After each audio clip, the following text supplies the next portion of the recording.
வணக்கம் நண்பர்களே. மழை விட்டும் தூவான விடலை அப்படின்னு சொல்லுவாங்க. அதாவது அடமழை பெஞ்சிக்கிட்டு இருக்கும்போது திடீர்னு மழை நின்னா கூட இந்த தூறல் விழுந்துக்கிட்டே இருக்கும்பாங்க. அது மாதிரி இங்கிலாந்து இந்தியா டெஸ்ட் டிராவில் முடிஞ்சால் கூட இங்கிலாந்து பேப்பரில் என்ன எழுதுறாங்கன்னா, பென் ஸ்டோக்ஸ் கையை நீட்டி ட்ரா பண்ணிக்கலான்னு சொன்னப்போ இந்தியாக்காரங்க கேட்கல, நேர்மையாக விளையாடலை, அவங்க சொந்த சாதனைகளுக்காக சதம் அடிக்கின்றதுக்காக ஆட்டத்தை இழுத்துக்கிட்டாங்க அப்படின்னு சொல்கிறாங்க. அதாவது எப்பயோ ஒரு காலத்தை பிரிட்டிஷ்காரன் நம்மளை ஆண்டான்றதுக்காக அவன் சொன்னதை நம்ம கேட்கணும்னு எதிர்பார்க்குறான் போல இருக்கு.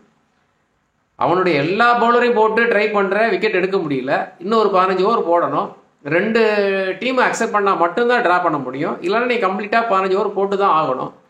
அதுக்கு என்ன பேசியிருக்கானுங்க பாருங்க. நீங்கள் சதம் அடிக்கணும்னு நினைக்கிறீங்களா?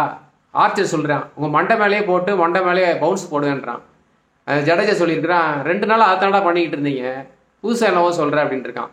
அதே மாதிரி நான் சொல்கிறேன், இந்த ஹாரி ப்ரூக்கு, நீங்கள் ஃபாஸ்ட் பவுலிங்கில் அடித்து செஞ்சுட்டு அடிக்க முடியல, இப்போ நானும் ஜோ ரூட்டு போட்டு தான் அடிக்க போகிறீங்களான்னு கேட்டிருக்கேன்.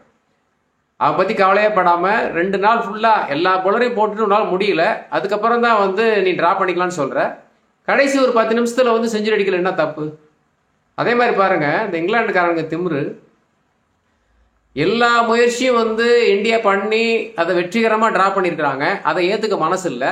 சரி, ரொம்ப ஹார்ட் ஒர்க் பண்ணி ஒரு செஞ்சுரி அடிக்கிறது இன்னும் 10 ரன் தான் அடிக்கணும், அதில் அவங்க குறுக்கு புத்தியை காமிக்கிறாங்க. ஆஸ்திரேலியா கூட பரவாயில்ல போல இருக்கு. இங்கிலாந்துக்காரன் இந்த குசும்பு புத்தின்னு சொல்லுவாங்களே, அது இன்னும் வச்சுட்டு இருக்கானுங்க. இதில் வேற அவன் சொல்லியிருக்கிறான், மைக்கேல் வான் நாங்கள் 5க்கு 0 ஜெயிப்போம் அப்படின்ட்டு. இப்போ கடைசியில் போய் பார்த்தீங்கன்னா 2 டெஸ்ட்டும் ட்ராவ் ஆகி கடைசியில் 2மே ஈக்குவலாக கை கொடுக்க போய் வரப்போகிறான் பென் ஸ்டோக்ஸ். அதான் நடக்க போகுது. இந்தியா கண்டிப்பாக ஜெயிப்பாங்கன்னு எதிர்பார்க்குறோம். அடுத்த பதிவில் சந்திக்கலாம். நன்றி.